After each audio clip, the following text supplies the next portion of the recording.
Hi everyone, I'm Jack the Rambling Raconteur, and I really hope that you're doing well. I want to do something a little different in this video. I think I'm going to call it Library Memories or something like that. But I want to explore a past experience in my reading and just sort of tell a story. I was stimulated to it this week by a reading experience I sort of shared with our older daughter. I've been incredibly proud of her this summer. She is really growing and flourishing as a young reader. She's just devouring books. We're having to go to the library at least once a week. She's checking out a stack of books and then reading through them, once a day, every other day, she's finishing a book and enjoying them. She's sinking into stories, just disappearing into them. Whether it's sitting here at the house, if we're having to run an errand, or when we've had to do a longer drive, like when we went to the Petrified Forest, she really is just finding a love of stories and getting into them. She laughs at times when she gets to a certain point, or she's developing the confidence to make inferences and use context clues to figure out, like, what does a made-up word in a Lewis Carroll book or in a Roald Dahl book mean based on the context clues. And so there's these really fascinating aspects to her reading growth that I've been appreciating. But something happened this week where she decided she wanted to find a book from the library, check it out, and read it. And as I was looking for it, I realized it wasn't at the library that's closest to our house, the really big public library here in Central Phoenix. We were gonna have to go to a different branch of the library, and we had about an hour. We could just make it, get that book for her. And as I was driving, I realized this reminds me of the experience I had when I was trying to read this book as a child. And then I realized that this book that I was on my way to find for our daughter and that she was going to read was probably the first disappointing reading experience that I can recall. The first time I remember being excited to read a book. A young reader who's discovered that love of reading and just wants to find story after story after story, characters, little anecdotes and details that made me laugh, that made me happy, or that frightened me in some way. But getting a hold of that book, and when I finished it, putting it aside and saying, that was a disappointment. That was not the reading experience I was looking for. It was not the reading experience I was hoping for. And it wasn't even close to any of those things. And I'll share later what this book was. I think my daughter enjoyed it a little bit more than I did. Maybe she's a kinder critic in grade school. But it was fascinating to suddenly dip in and realize, wait a second, I can recall having that feeling of disappointment, my first feeling of disappointment as a young reader. And I will share what the book was at the end of the video. But I wanted to explore why. Why was it this book that was disappointing? I think there's a couple of reasons. So the first is that this was a book that I hyped up for myself. This was not a book that someone had given to me and said, hey, you need to read this. You're going to love this. I'd had teachers do that. I had a couple of really fantastic teachers in kindergarten, second grade, third grade. I had some really outstanding teachers who understood how to sort of activate young readers, how to give us books that we would enjoy. So I had some fantastic teachers who turned me on to plenty of great books and turned me on to books that I did not enjoy, not nearly as much as they did. But this experience I had was not their fault. They didn't press this book onto me. It also wasn't a book that either of my parents put into my hands and said, hey, Jack, you need to read this. You're going to like this book. You're going to love this book. I loved this book. You're going to love it too. Both my parents were very strong readers. My mom, still is. And my father was up until probably the final months of his life. They were both very strong readers, and they put plenty of books into my hands. And they were great because they put books into my hands that were probably above my reading level. They gave me a copy of Watership Down when I could read, and not much after I had started reading. I was nowhere near ready to read it, but I tried and failed and came back a couple years later and did read it and loved it and still do. They gave me a copy of Jurassic Park. I had read the junior novelization. I went and saw the movie, and then I read the book. And it was very different. It was much more challenging. And I didn't love it, but I wasn't really disappointed in it. It was just different. It was challenging. It was hard. This was a book, though, that I hyped up for myself. And I think that's part of why I was so disappointed. It wasn't that I could blame anybody else for the feeling I was having. I couldn't say, like, so-and-so, Miss Tracy, Mrs. Raymond, Mrs. Bowen. These were my teachers of past. Mom, Dad, one of my grandparents, so-and-so gave me this book and they don't know what they're talking about. Like, little do they know. What else are they going to recommend? I couldn't brush this book off. This is a book I had sought out, I had chosen, and I had failed in my own selection. I had failed my own taste. So that, I think, was part of what made it such a disappointing experience. And I'm curious to know if anybody else has ever had that experience where we hype up the book for ourselves and then we go, geez, why did I spend time in that? And later on in life, I've realized that there are times where I'm disappointed in a book, but I'm disappointed because it was on some list. And I've learned, certainly in my 30s now, but I learned that lesson in my 20s first, I think. I don't need to go read top 100 lists or top 1,000 lists. I don't need to read the prize list, the list of prize winners. There are some duds in there. There's some misses, and I can be discerning in which ones I choose to read. But this book also, I think, taught me my first lesson in a habit I've tried to maintain as an adult, and I'll get into that in a moment. But I think the other reason, so the first reason was that I had hyped this book up. I had chosen it. The other one was that it was hard to find. It was really hard to find this book. So the elementary school I went to did not have a very magnificent library.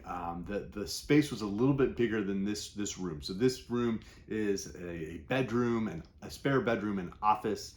It technically has a window and a closet, so it counts as a bedroom if we were to ever sell the house. But it's basically our office. The library at my elementary school was just a little bit bigger than this room. There were not very many shelves. There were shelves on the walls. There was a door at one end. There were shelves on the walls. There was a tiny square, almost like cashier's desk in the middle of the room. And then there were some shorter shelves that didn't rise all the way to the ceiling over in the other, like, 2/3 of the space of the room. So there really was not a large selection. The classrooms themselves had some small classroom libraries, but I reached a point as a young reader where I was reading above the level of what was available in the classroom. So I was one of a couple of students who were able to go to the school library and pick out some books to read. And I could sometimes go and borrow a book from another classroom if I said, hey, I really want this book.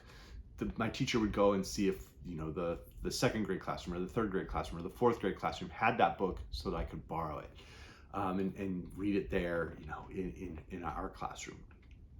But I had a very small elementary school classroom library. They didn't have the book I was looking for. So I said, okay, all right, I'm gonna find it at the public library. So the public library in my suburb of Phoenix was small. So we lived on the south side of the suburb Glendale, and we lived near downtown, and that was where the original library was. It was a small one-story building. When you walked in, you walked in, and the great sort of Carnegie-style battleship desk was not facing the main entrance. It was parallel to it. So if you were walking, you were going to run into the corner of the battleship desk. It was facing the adult section. And if you turn to the left were the adult sections, the periodicals. If you went to the right, that was where the kids section was. So right and a hook was the nonfiction, right, and then hook to the left was where they had sort of the young adult books, the chapter books, and then farther down was where they had the half-size shelves, the pint-size shelves with all of the children's books, Berenstain Bears. I had loved going to this library. I read so many books from it. It was a fantastic branch. It was perfect for that young developing reader that I was becoming. But I was about to learn that they didn't have every book. Just like my school library didn't have every book, this library didn't have every book. In fact, the city of Glendale did not have every book, because I was looking for a specific book by a writer who I had started binge reading. I think this was one of my first binge reading experiences. And that was the third lesson I learned, was not to be a binge reader. Because I had discovered Roald Dahl. And there's all sorts of reasons I know that folks read or choose not to read Roald Dahl nowadays. But in the 1990s, he was a writer that children, I think, were just gravitating towards. I had read Charlie and the Chocolate Factory. I'd read Charlie and the Great Glass Elevator, which wasn't as good, but was still weird and kind of interesting and strange enough to keep me interested. I had read The Witches, which I thought was incredible. George's Marvelous Medicine was okay. and I wanted a copy of The Twits. And the city of Glendale did not have a copy of The Twits. Not at my library, not at the main library, which was down by a local community college. It was larger, it was newer, it was about 6 times the size, and really still is a very good library. But they didn't have a copy of it. The Twits was not there. And maybe that should have been a signal to me, to young Jack. But I was not afraid. And I learned this by using the computer terminal. So it was I remember this, it was an old black two-tone computer terminal where it was black screen with orange characters and symbols. And there was like the flashing, orange rectangle that would indicate where you could start typing. And it was basically like, I think it ran on DOS. This was pre, Windows 95 and stuff. This was running on DOS. This was old. And I had learned, even at this young age, I think I was 7 at the time, I had learned how to use that if I wanted an author's name, I couldn't type the author's name in first name space last name. You didn't get anything that way. It would just confuse the system. You had to type in author's last name, comma, space, author's first name, and you couldn't misspell anything. And I had slowly learned this. I dimly recall having to use a card catalog a couple of times the first few times I went to that library, and kind of going with my mom or my dad to use the card catalog.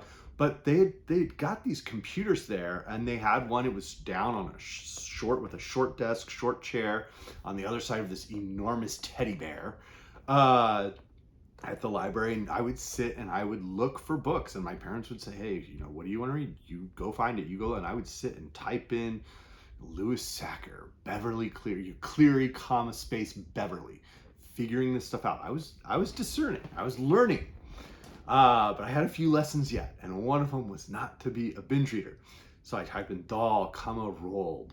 Okay, and I go over and look, and I see all the books I've read. I don't want those.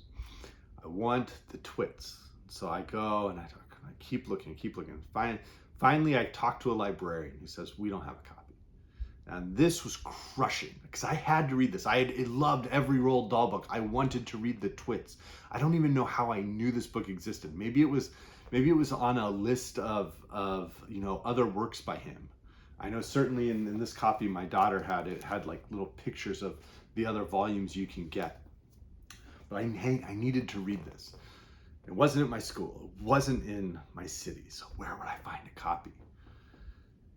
I would ask my mom. It wasn't at the school. She wasn't working at the time, but she sort of had some friends who were still teachers, and so she had checked with them. They didn't have a copy of The Twits. It seemed that this book had been somehow suppressed, and I think that was what made me so excited to read it. It was not just that it was, oh, I'm going to read another Roald Dahl book, and I love all of Roald Dahl's books. This was the one that I was having to go on a quest for as a 7-year-old to acquire a copy of The Twits. And the energy, the heartache I was pouring into getting a copy of this book meant that it was going to be just fantastic, like all of the other ones. It was going to fit in. It was going to complete my Roald Dahl experience. And so finally, my teacher, my elementary school teacher, found a copy from someone she knew. I think it was someone who went to church with her.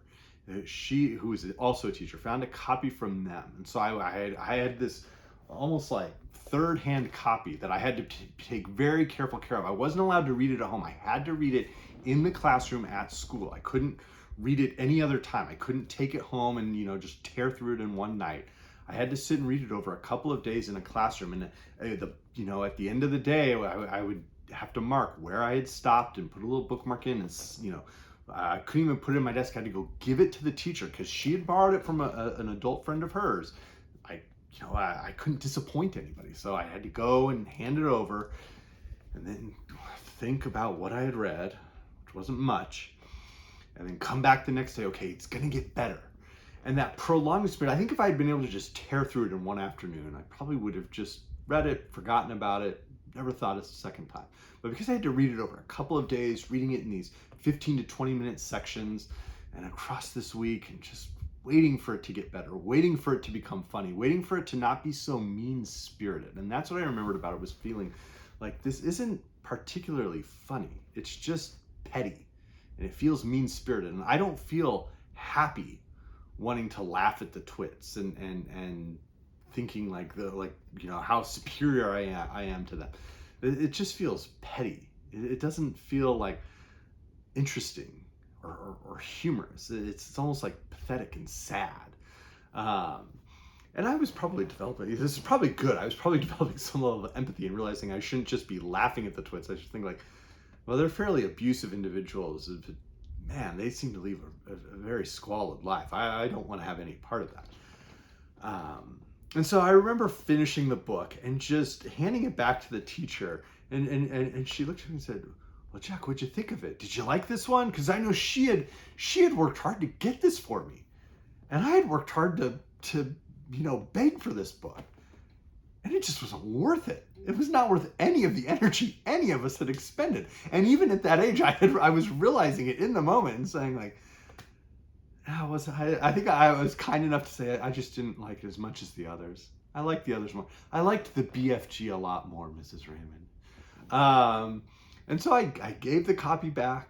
That book disappeared out of my life. Never thought about it again for years. I've read many more books that have disappointed me. I've read books off of the Modern Library's 100 Best Books of the 20th Century. They were all published by Random House. I've read books that the New York Times included in the great American novels written between 1980 and 2005. That came out when I was in college. I've read some duds.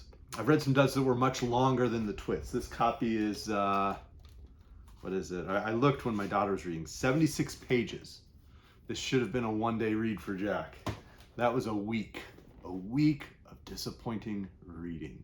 I am happy to say that my daughter did get the chance to basically read it in one day, and she goes, oh, it was fine. She wasn't broken. She didn't say, I'm not going to be a binge reader, Dad. I'm not going to just be a completist and tear through all of these books and have to read everything by the writers I love. I don't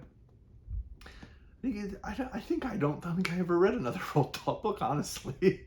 And there are still writers that I absolutely love who I've not read all of their works, and I probably never will, because I learned that lesson at a young age, and I learned it again in college. Rereading Bad Hemingway with Brian has reminded me of learning that lesson in college and saying, I don't need to be a completist. There's no literary pride worth that effort. So I'm curious to know. I'm curious to know if other people can recall your first disappointing experience. Was it something that you had hyped up for yourself rather than having someone give you the book to read? Because you could always kind of shift that over towards them.